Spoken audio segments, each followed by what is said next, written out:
Welcome to today's Energy Central webcast entitled Scott Madden's Energy Industry Update. It's the end of the world as we know it, and I feel fine. A few housekeeping notes we'd like to mention.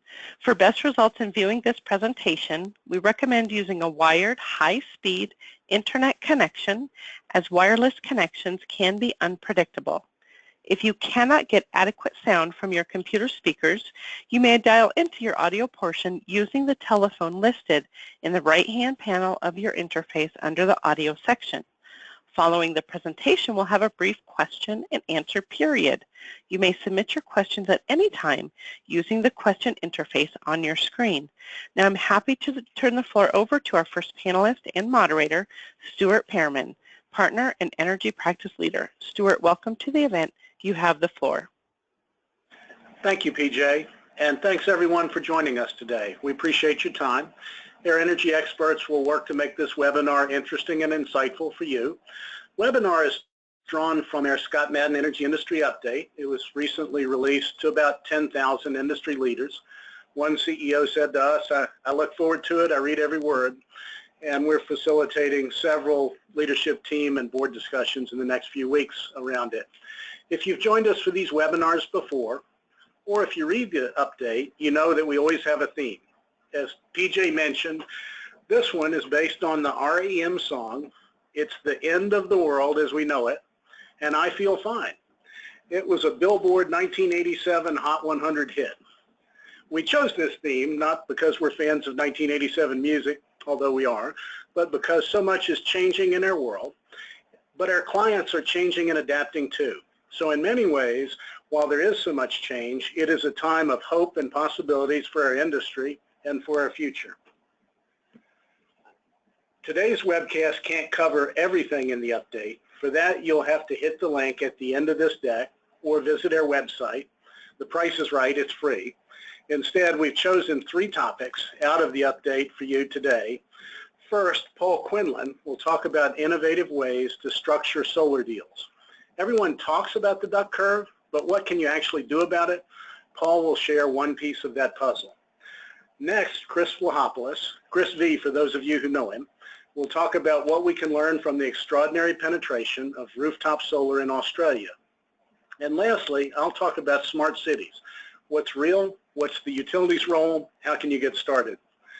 In the background, helping us field your questions will be Greg Leitra. As Paul will mention, the ideas he's about to describe were developed by ScottMadden and SEPA, the Smart Electric Power Alliance, and they were submitted to the Hawaii Public Utilities Commission actually last December, I think. Paul, how could we better structure PPAs in a world of increasing solar penetration? Thank you, Stuart. Appreciate it. As Stuart mentioned, we're going to share some work that we conducted in Hawaii and partnered with Hawaiian electric companies and the Smart Electric Power Alliance. And we shared some of that research in the Energy Industry Update. And so we're going to talk about that. But before we begin, it's probably worth noting and taking a step back and looking at the solar industry. And over the last couple of years, we've seen utility-scale solar do tremendous within the marketplace. In 2011, we had 1.1 gigawatts of solar installed, and at the end of last year, it had jumped to 24.6 gigawatts of cumulative capacity. So over that 5-year period, that's a compound annual growth rate of 85%. And so this tremendous growth may lead some people to say that the solar PPAs are working, that this is a tried and true method. And it's really important to note that the power purchase agreement, or PPA, is an instrumental component of the development process. So as developers go through the process and they're looking at and building projects, one of the early things they need to do is get a secure PPA with an off-taker, because that in turn is what allows them to receive financing. And so if we look at the history of solar, 10 years ago, solar was a new and risky asset. Folks were not sure how it was going to perform. They were not sure what type of terms they would want to have in a PPA. And this made financing difficult and really drove up financing costs because of that risk early on in the days of utility-scale solar. Over time, though, we've seen PPAs have become more commonplace for solar, and there's a number of key components, as you can see on the slide here, that really contribute to them being more common and a lot of that risk being removed from them. Probably the most important component is the price, and so this is the power that would be paid for the electricity by the off-taker. Sometimes we'll see very, very low PPA prices, and sometimes if you dig deeper, these are actually PPAs that escalate over time, and what's being shared is that first-year price, which will be the lowest. So these come in two flavors. They can escalate over time, or they can be fixed over time. Probably the second most important component of a PPA is the term. And so the term can vary depending on PPA, the market, the off-taker. Typically, PPAs will be 15 or even 30 years. We've seen some contracts that are as long as 30 years. But from a developer perspective, the longer, the better. So as that contract term goes out, there's more security that there'll be payments for electricity produced, and that bodes well for getting financing. Some of the other components that are important are the environmental and renewable attributes and or incentives that may exist. So who owns those? What's being paid for them? Are they sold within the PPA, or are they sold separately and in a different transaction? So that's an important component that is often mentioned. And those elements, while they might not be huge, they can certainly have a significant impact on the overall project finances. O&M is also an important aspect of contracts. So sometimes there'll be minimum performance standards that must be met, and noting who is responsible for regular O&M and unscheduled maintenance is also critical in these contracts. And a big one we'll talk about today is also curtailment. And so curtailment can be considered a risk factor, and sometimes is even viewed as a dirty word within the renewable energy industry. And that is in large part because it's when a facility is able to produce power, but they're brought offline and not able to deliver that electricity and be able to be compensated for that. And finally, force majeure terms are pretty standard in any sort of contract.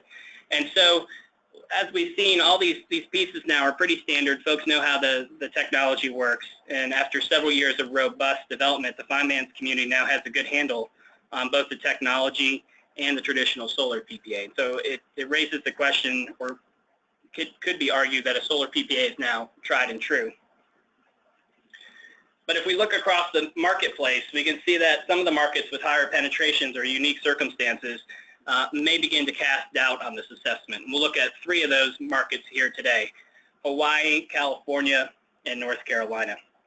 And so in Hawaii, which is where some of the work that we've done with SEPA occurred, the challenge there is curtailment. And the way curtailment works in Hawaii is that historically curtailment has occurred by vintage. And what this means, and let me back up one second. When I talk about curtailment in Hawaii, we're talking about utility scale renewable development. So while there has been a lot of distributed behind the meter solar development that has occurred in Hawaii, the curtailment issues that we're talking about today are all meant to be around utility scale projects, primarily wind and solar. And so by having them curtail in vintage, what that means is the most newest projects, the projects with the earliest PPAs or most recent PPAs, those are the projects that will be curtailed first. So when there is typically excess generation on the system, it exceeds the amount of load that is on the system, the projects that came online most recently are the ones that are shut down first. And then if additional resources need to be shut down, the second most recent project will be curtailed. The challenge with that is with the rapid declines in technology that we've seen, typically those newer projects are the ones that have the lower levelized cost of energy. And so the older projects that conceivably have higher prices may be the ones that keep running and are compensated at higher prices. And the unique wrinkle for Hawaii as well is that when a facility is curtailed, they are not paid or compensated any sorts of money at the time. So while they might be available and ready to deliver electricity, there's no sort of compensation that is going to these developers. And what the challenge and the reason why ScottMadden and SEPA partnered with Hawaiian electric companies was that what they're seeing now is that risk is starting to be priced into new PPA offerings. And so as a result, electricity customers are starting to pay more in their rates because this risk exists and it's coming through in the PPA and ultimately reaching the customer. In California, the duck curve is a very common phenomenon. You probably can't go to an energy conference without hearing this topic mentioned. And so we won't delve too deep into the duck curve, but we want to highlight some of the more recent trends that have occurred. So the duck curve, in short, is similar problem. There's excess electricity that may occur during the midday or an oversupply risk as a large amount of utility scale solar comes online, and at the same time, the issue usually occurs on weekends when there's lower load. What's new, though, when more recent, is that there is a growing frequency of negative prices. So if you look at the chart on the bottom of the graph, what you'll see is in the years of 2012 and 2013, there was very little issues of negative prices occurring. And it's important to note that this graph occurs from 12 noon to 5 p.m. If you were to run the 24 hours of the day, California has experienced negative prices during the evening hours, and that is most likely attributed to the wind resources that are most active then. But during the midday when solar is active, it was not much of a problem in 2012 or 2013. But starting in 2014, you can see the frequency is definitely ticking up, and there very much looks to be a trend in place with increasing frequency of negative prices during the midday hours.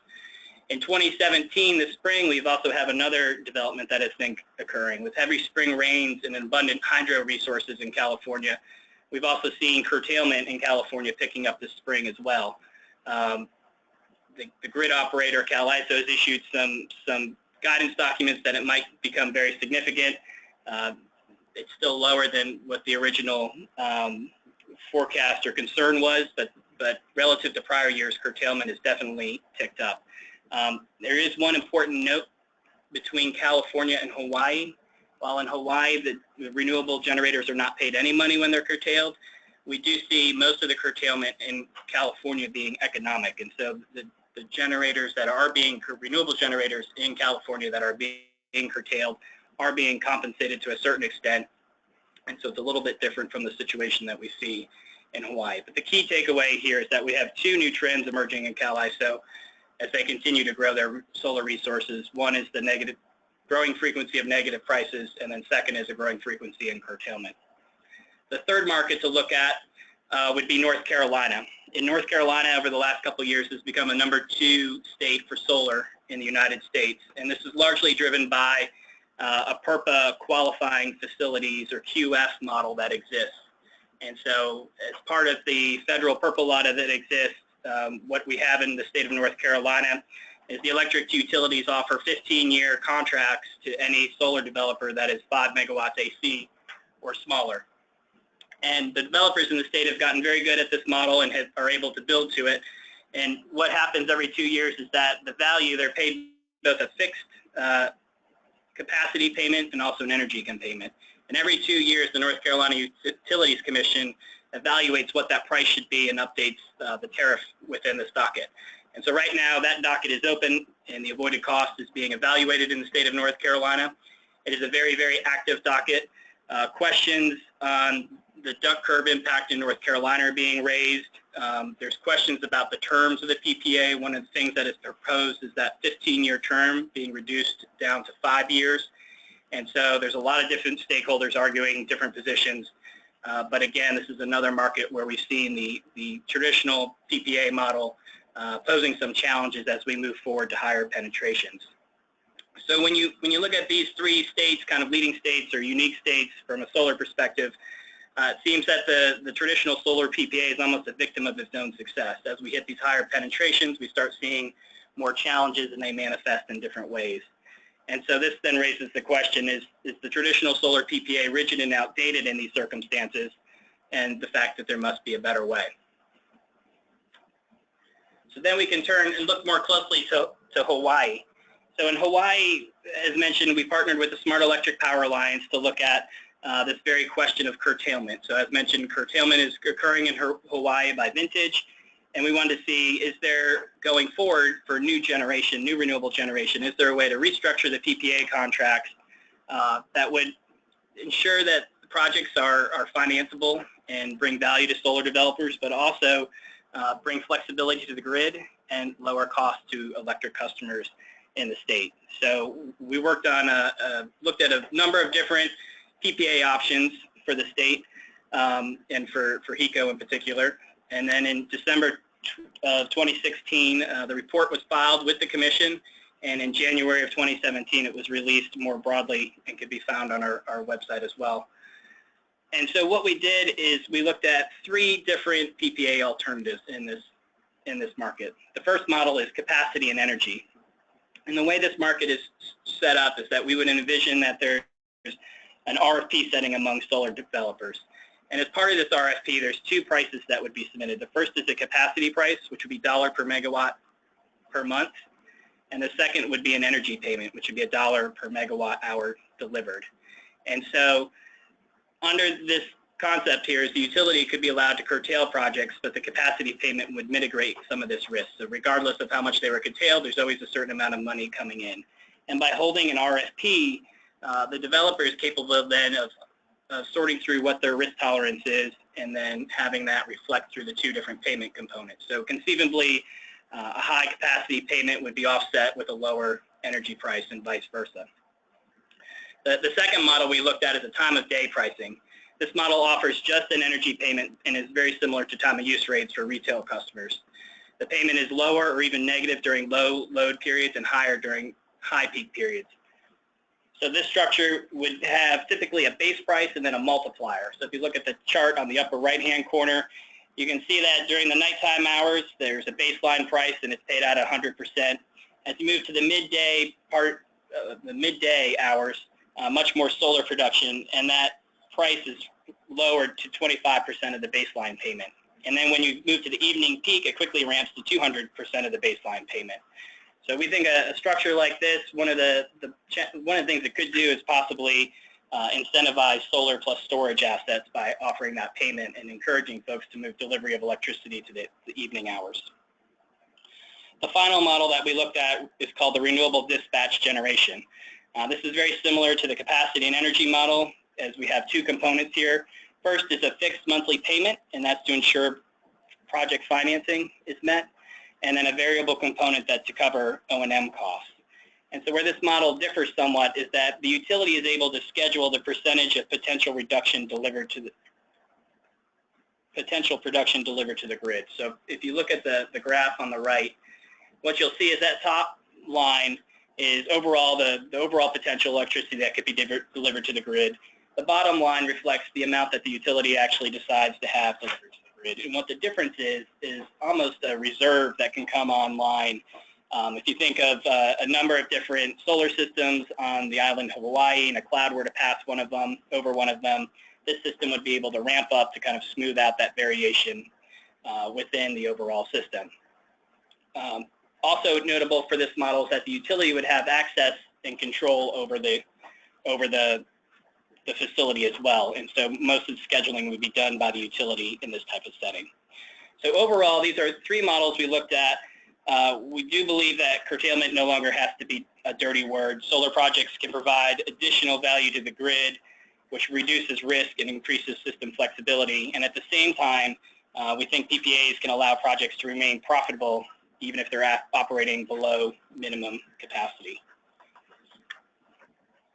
So one final slide on this topic of solar PPAs. While we looked at three different models, we realized these are not the only frameworks and that could exist out there. We do think we're going to start seeing a lot of innovation in the PPA space, especially as we reach higher penetration. And what we've done is we've listed here a number of the different key questions that would need to be looked at. So I won't tick through this whole list, but maybe to point out one or two of these. Again, the electricity payment would be very, very important. There's a lot of questions of what would be paid for the electricity, but then also how does that vary over time? So does it shift over time of day? Does it shift over time of week or time of year? And then also the secondary payment. So can solar deliver capacity or ancillary services? What exactly are those services? Under what conditions do they deliver them? When will they deliver them? How will they be compensated? And what happens if a facility were to go offline? Curtailment will be the last one I'll mention here. So again, Hawaii and California are a great example. They have two different versions of curtailment. But I think the big picture that we're looking at here is, can a PPA be designed so it provides system flexibility while still allowing curtailment, but done in a manner that reduces overall system costs? And so that's a little different way to think about it. Often curtailment is thought about as a project cost, but the ability to think about it as a system cost shifts that framework a little bit and allows some thinking about how PPAs can be redesigned. I won't go through these last two, but industry standards, operational control, and ease of administration are probably other important aspects to look at.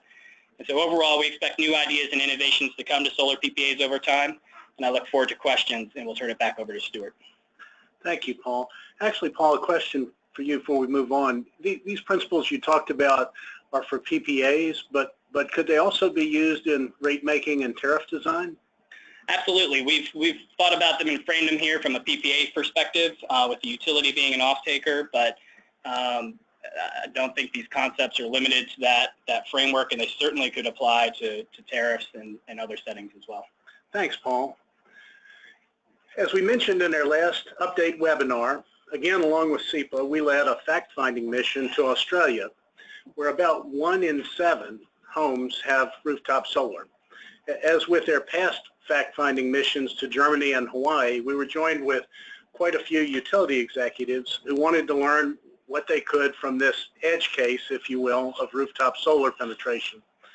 For the record, in case their boss is listening, I just want to stipulate that it's purely coincidental that these trips go to such nice locales, Germany during Oktoberfest, Hawaii, and now Australia.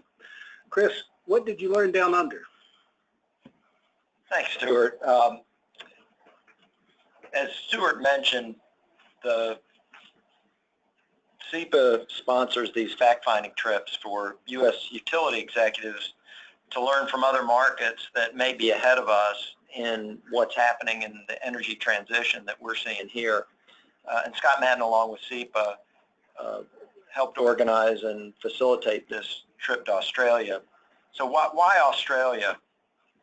As Stuart mentioned, a heavy penetration of solar along with an unbundled market where customers really have the choice. And so what we wanted to see was, what does that market look like?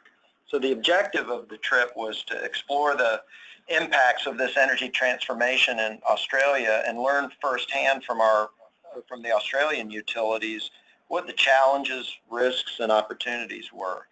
As Stuart mentioned, we had over 25 executives make the trip, and the core of the trip were a series of meetings in Brisbane and Melbourne with Australian counterparts, utility executives, researchers, policy experts, tech innovators, where we could dig into the differences and similarities of our respective energy markets. And I'm going to share some of the takeaways from that trip. There were many more that we couldn't fit either into the EIU or into this webinar.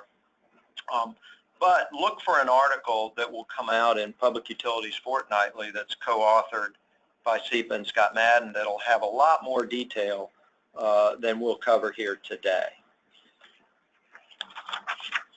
So first, let me give a little bit of context about Australia, some things to understand about the market before we talk about the takeaways. It's a big country, 80% of the landmass of the U.S., but only 25 million people. And we think about it as our typical images of the outback, but 75% of the people live in 5 urban centers.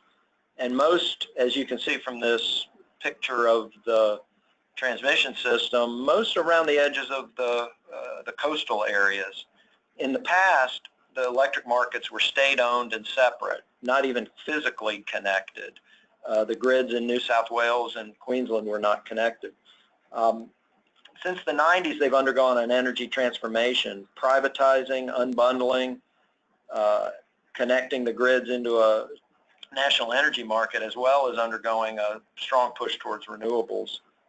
So what you've ended up with is a structure and function of a market that really resembles competitive wholesale and mature ISO and retail competition here. And while we were there, they were in the midst even of making metering competitive, or as the Australians say, the contestable part of the business. And like our situation in the U.S., each state is moving at a different pace along a national trend, but each in different timescales. So again, why Australia?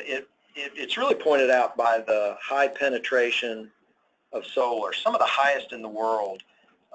Rooftop solar has become prevalent and well accepted In Queensland, you can see from the chart, these are each of the states and the percentage of single-family homes with PV systems at the top. 30% of all single-family homes in Queensland have rooftop solar PV systems, as well as, in some neighborhoods they discussed having more than 50%. The model is more customer-owned than third-party, which was a surprising takeaway. And it was described as being driven by a lifestyle or discretionary purchase. The costs were such that these systems were bought, owned by the customers, and described as discretionary. But also, if you look at the bottom, if you look at the size of the systems, utility scale has lagged, and it was a bit of a surprise, and maybe to you as well, our typical mental image of Australia with wide open, sunny, arid spaces with very little utility scale solar. So what you have is mostly distributed solar that is, in fact, at these high penetrations, not crashing the grid. So on the next slide, so how'd this happen? One of the lessons is when it happens fast. You can see from the chart the explosive growth in small solar capacity. One network utility reported that they had 77,000 customer interconnection requests in just 1 week. You can do to a utility's ability to handle that level of customer requests and the stress that it puts on the capability to manage this with the customer. So what drove it? First of all, a very generous feed-in tariff. Early on, over 40 cents against rates that roughly in the low teens, 14-cent retail rates. As you can imagine, that's a very big incentive. Also, substantial reductions in the cost to install. Some of this is lower costs that we've seen across the world, but also process and learning curve. We had heard that in some areas crews had gotten so good they were installing 2 systems a day. And one of the things the utility has done to enable that is some process standardization to help drive down some of the soft costs. One network utility had a policy they called their connect wherever, whenever. If it was below a certain size, they would make interconnections much more efficient for those trying to install them. Finally, there was an overall increase in rates at this same time, driven by several factors, including some catch-up investment in the grid, and rates have risen in a way that it makes these investments much more competitive. And I'm going to turn to the next page to show you that timeline. This gives you a little sense of what I've talked about so far and puts it a little bit in perspective and timeline. This is a chart showing the rates in several key cities as well as an average national rate, and juxtaposed with some of the key events along the way. And if you look at the time period, first the period up until around the early to mid-2000s, it's really a story of changes related to privatization and deregulation and unbundling. There was competition, the national energy market, and all of those set the stage for the transformation, but not a significant impact on the rates. If you look between 2006 and 2013, the rates almost doubled. And yes, the feed-in tariff contributed, but there were also other impacts. Playing catch-up on traditional grid investment, there were reliability issues, and the network utilities invested in more traditional infrastructure. At the same time, rising interest rates were driving up the cost of capital. The state of Victoria mandated smart meters, which brought extra costs, but unclear benefits to the customers as the rates were rising. So as a result, the alternatives became much more competitive, as well as creating a bit of a customer and regulator backlash to those rising rates. Finally, as a result of this, you see they took a step back and created a national stakeholder process to create an energy network transformation roadmap to try and reset where the direction was headed. And again, what's not shown at the time we were there was beginning to make metering contestable, just as the network utilities were learning how to use the data off of the smart meters. There was the situation in which they would be losing access unless standards were clearly set as to the access to that data.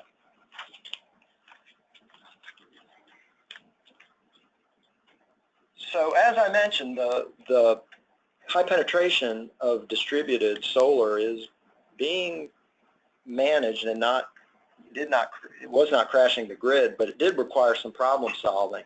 What was a bit surprising is that the approach to managing was not depending on cutting-edge technologies that weren't seen here in the U.S. In fact, even things like smart inverters were only recently being deployed. What we were seeing was the ability to handle penetration to a certain level, 25%, and then between 25 and 50, more traditional solutions, old dogs and new tricks. Load and PV balancing across distribution phases was one example. And this picture is another, which is taking advantage of an old idea, which is controlling water heaters to create a solar sponge. A bit at making water heaters act a bit like a battery. So that what the picture shows is how they're being used to turn on during off-peak hours or turn on during the middle of the day when there's the excess solar, and turned off during the peak times so that they can manage on the demand side, be it the solar generation. This also highlights the definition of storage. We need to be a little bit broader when we think about it. They have up to 70-80% controllable water heaters. Again, more traditional old ideas being used to manage a situation. So finally, if you really look at the key learnings that we take away from Australia, first of all, it didn't disappoint us. We did get a chance to really see some ways that they were making things work, and some lessons about how not to, some lessons to avoid for the U.S. But in general, the PV has become accepted to the masses and a discretionary purchase. It's not just about the financial numbers, it's a lifestyle choice. The grid can accommodate, and it doesn't take solutions that have not yet been invented. As investments are made, the utilities are best served by ensuring that the value to the customer is clear and that message is managed. If not, the Victoria smart meter example, you could risk that backlash, which also leads to the cautionary tale of investment in delivery infrastructure, which could potentially drive up rates, making the alternatives even more attractive. With more technologies and players, as we mentioned, it's critical to get the standards established early, particularly for the data and the assets. But in the end, it's a bit of a positive message, is we saw how the utility can be an enabler with a real focus on the processes and the customer needs to enable things to actually work and work well. So those are a few of the takeaways we had. If you want to read more, look at the article, and Stuart, we'll turn it over to you. Thanks, Chris. We're getting questions from you guys, and we want to thank you for that. We've gotten a bunch of questions for Paul. One for Chris was whether the beer was better at Oktoberfest in Germany or in Australia, but I don't think we're going to pose that to him, because I think he would say he would need to do some more empirical research in order to factually answer that question. So let's shift gears, and we're going to move on and cover our last topic. Please let me share some thoughts about smart cities. There's a lot of sizzle around this topic, but also some stake for utilities. I'm a stake guy, so I'm going to focus on that. I'm going to talk about 5 things. What is it? What's it made of? A little bit about what's happening on the ground. What's the utility's role? And how do you get started? So smart cities is getting a lot of attention, both in public policy circles and in industry circles. It reminds us a little bit like the smart grid was a few years ago when GE had those ads of scarecrows dancing down wires and everybody said smart grid, smart grid, smart grid. And although it was a term that was kind of broadly used, it was not consistently defined, and I'm not sure there was broad agreement on what a smart grid is. So let's start with our definition of smart city. This is ScottMadden's definition. A smart city is one that employs a network of digital sensors, information controls, Internet of Things technology, and automation. And it does that to create a system that improves quality of living by reducing costs, creating new and better services, improving sustainability, and helping the city grow and compete for businesses and institutions and residents. So what's the vision here? The vision is let's take all these new technologies and let's modernize the city and incorporate them. Let's integrate sustainable resources and sustainable methods. Let's make the city more attractive and productive, and let's improve citizen satisfaction. And in public policy, there's a strong wave behind this, and a lot of elected leaders want to see it come. What's driving the interest? Well, there's a focus on infrastructure in the United States. There's a huge urbanization trend across the world, part of demographics that for the next 50 years we're going to see more and more of. Technology, the Internet of Things, focus on green development and growth, and then social policy. So what's the smart grid made of? We like to think of things in constructs to organize their thinking, and here we think of a construct that has 3 elements. Objectives, what are you trying to accomplish? Sectors, what area are you trying to accomplish it in? And technologies, what technology are you using to make it happen? So across the sectors, there are some common objectives, and they include things like efficiency and cost, emissions, resilience. Integration and connecting citizens is huge for a lot of city leaders, and then convenience and comfort. So sectors, you hear about energy, transportation, water and waste, and buildings. In energy, it's a lot about renewables, demand reduction, energy efficiency, any number of grid edge technologies integrated into the system. Transportation, it's electric cars, it's the vision of self-driving cars, it's reducing congestion, it's infrastructure for parking. Water and waste technologies are things like streamlined water and waste systems, leak detection, reuse systems. Buildings, it's one part building codes and energy efficiency on steroids, and then another part microgrids and using buildings in real time to manage energy demand. In addition to these sectors, these 4 big ones where we think a lot of the action is taking place, you also hear about communications, you hear about healthcare, and you hear about education. So what's happening on the ground? Here's our quick take. There's some real deal stuff. You hear a lot about Amsterdam. They have more than 150 projects underway. They're focused on infrastructure and technology, energy, water and waste, mobility, the circular city, governance and education, and citizens and living. 3 takeaways. Engaging citizens is important. They have an annual Smart City Challenge. Experimenting with pilots, and it's important to note that in places like Amsterdam, this is beyond the science experiment stage, but it's not mainstream running like a top yet. And then the last theme from Amsterdam is creating new data sources and thinking in advance about how you're going to build data integration into the design. In North America, there is some real deal stuff, but there's still probably a little bit more sizzle than steak. There are a lot of green shoots coming up. For example, San Antonio, CPS Energy, New York, as part of Rev, Con Ed, filed a petition for a new tariff to provide communication service. Charlotte, Duke Energy, Cisco, and the City Planning Cooperative have created something called Envision Charlotte that focuses on energy, air, water, and waste. So what's the utility's role? Our model is that the utility should be an enabler and a partner with the city with a role that's practical now and grows over time.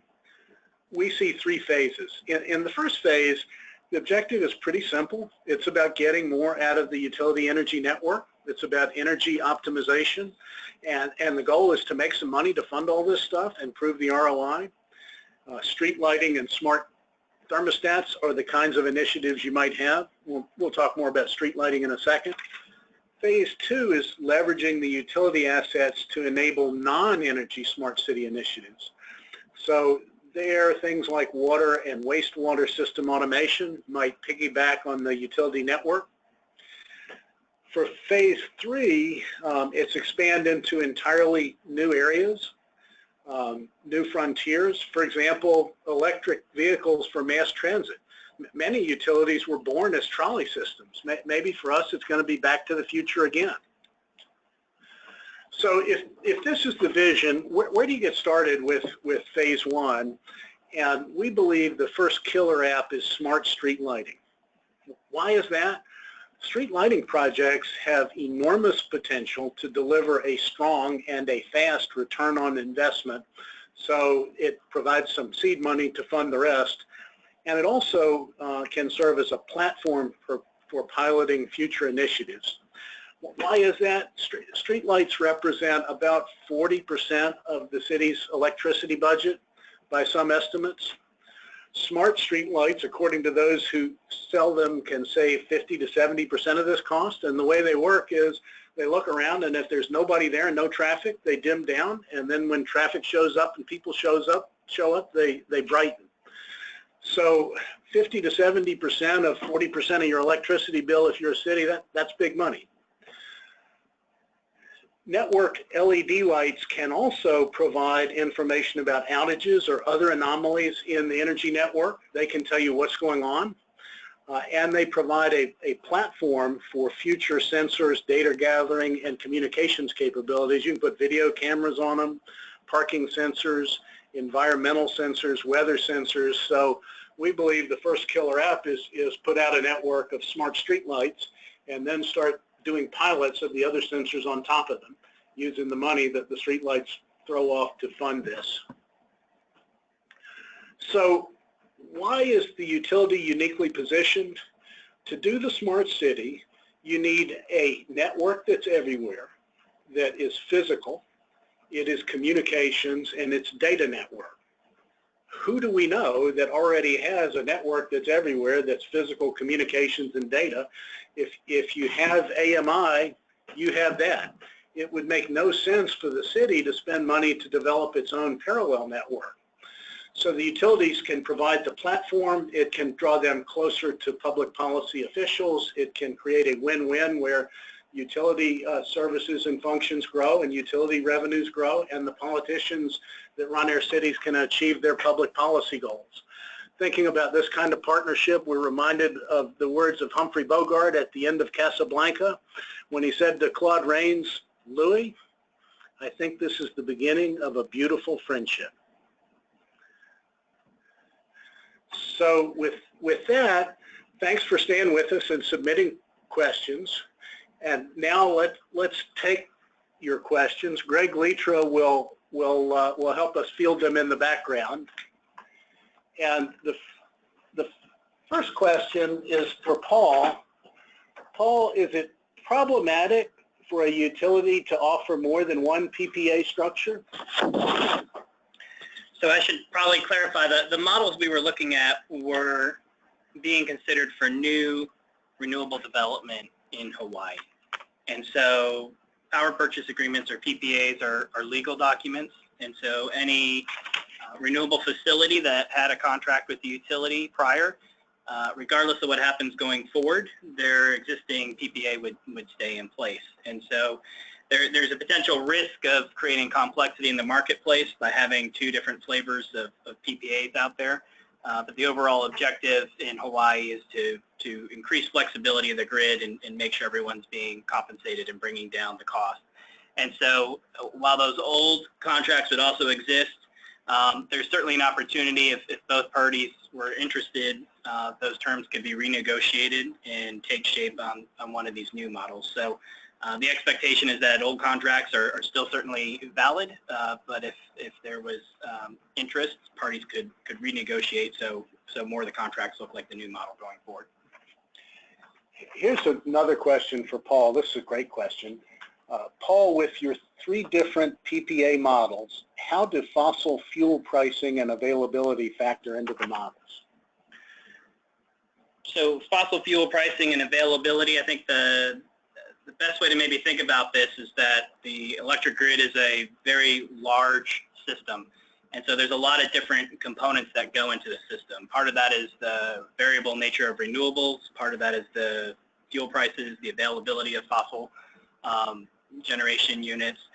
Even load and demand is a variable piece of the electric system that varies from hour to hour, day to day.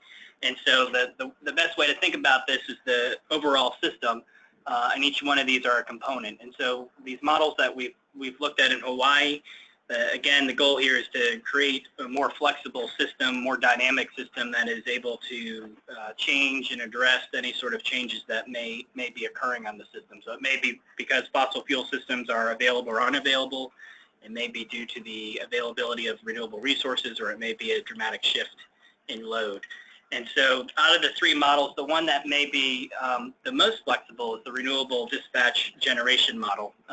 That one, as you may recall, had the ability with the utility being able to schedule and also directly access and control a unit on an hourly basis. So of the 3, that may be the one that provides the greatest flexibility, and that is the one that actually Hawaiian Electric Companies is looking at in their regulatory proceedings. That's the one that they've honed in on between the 3 models, and are considering updating their model PPA going forward around the elements of that model. So that one may be most applicable, but all 3 certainly try to improve overall system flexibility.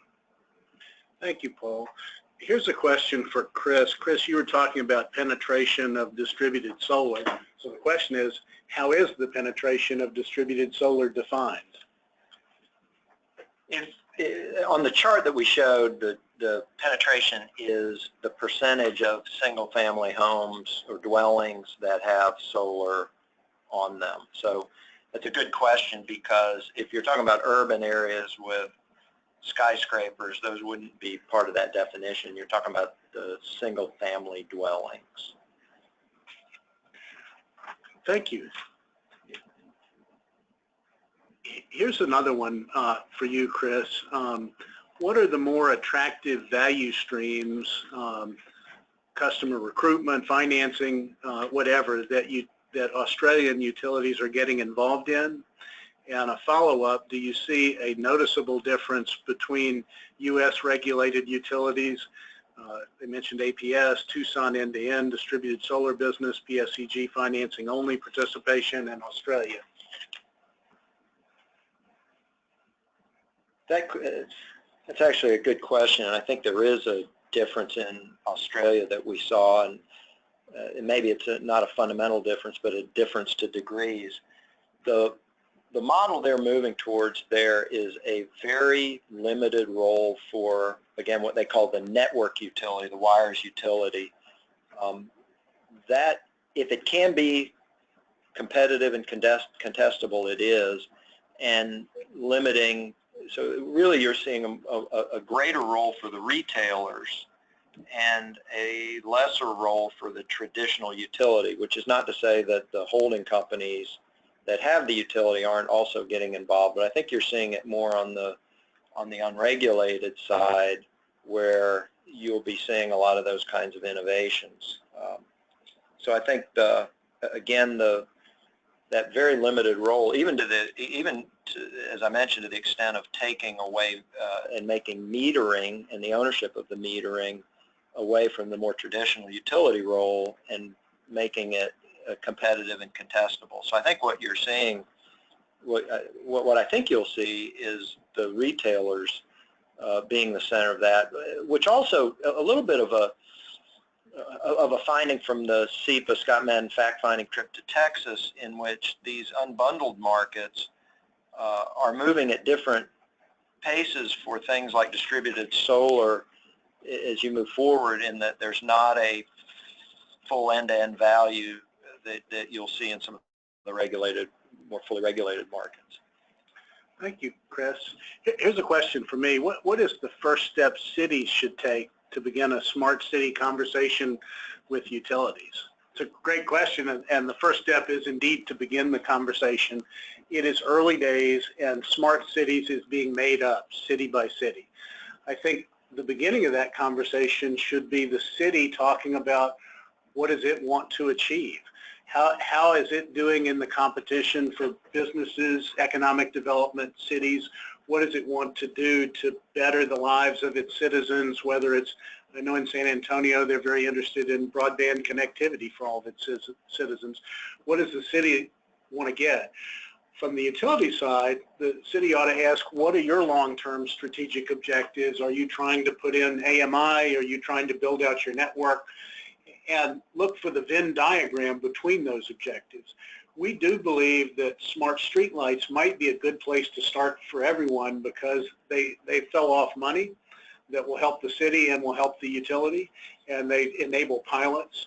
We also believe, because it's early days, that it's best to begin small with pilots and experiments in order to prove out the concept.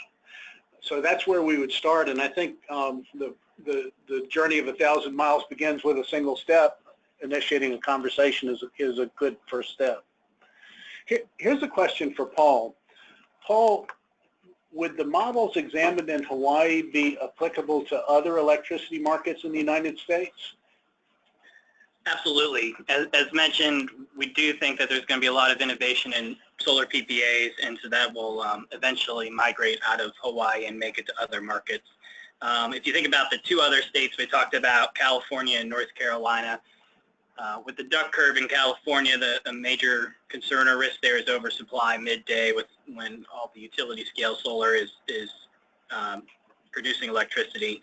And that concern has also been raised in North Carolina at this point. So you can think about those type of markets. If you look at the time of day model that we discussed, where that price point, there's a baseline and it varies depending on the hour of the day, that is certainly a type of model that could be applicable and useful for those states. It would, where we're starting to see that oversupply risk midday, it would encourage possibly solar plus storage, or somehow moving that electric production and delivery to the later parts of the day. And then it's not even for, it's even more broad than states that are having challenges. States that may be seeing their the penetration of utility scale solar start to pick up, they could look at these models now and consider how they may best fit into their overall system and policies and regulations. Adopting some of these early may avoid the challenges that we're seeing in some of the leading states altogether. If they get the PPA structure right early on, they can avoid some of the headaches that some other people are dealing with now. Thank you, Paul. One more for Chris. Chris, what impacts do you expect from declining feed-in tariffs? So the feed-in tariffs have gone from the real generous amounts early on to now, going forward, they'll be compensated at fundamentally wholesale prices. And so if you think about it, you've now got the choice between selling excess energy at 2 to 4 cents or storing it and offsetting a later use of your energy in which you're paying 20 cents.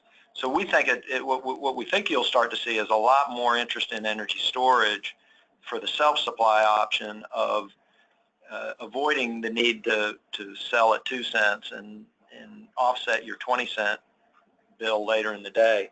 The other thing is, I think, as I mentioned earlier about the retailers, it sort of opens the real door for since there aren't the generous feed-in tariff options to sell the power, you'll likely start seeing it bundled with offerings from retailers of how to create products of both selling the energy and compensating for the solar to create a bundled product, and I'd expect you'd start to see that sort of thing as well.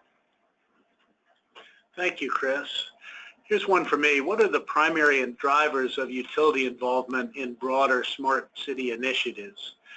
For example, are you seeing PSCs providing slightly higher ROEs, or utilities driven to diversify into new growth businesses?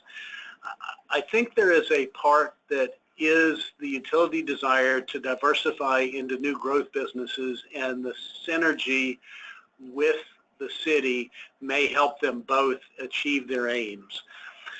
PSCs are by PSC, and part of the trick here is you've got multiple stakeholders.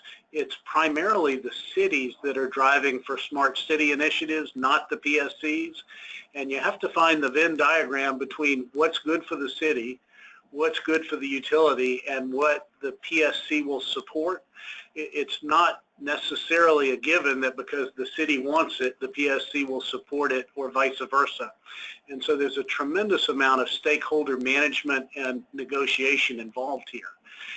At the end of the day, though, the people that run the city and the PSC know that ratepayers are voters, and it occurs to them that they vote.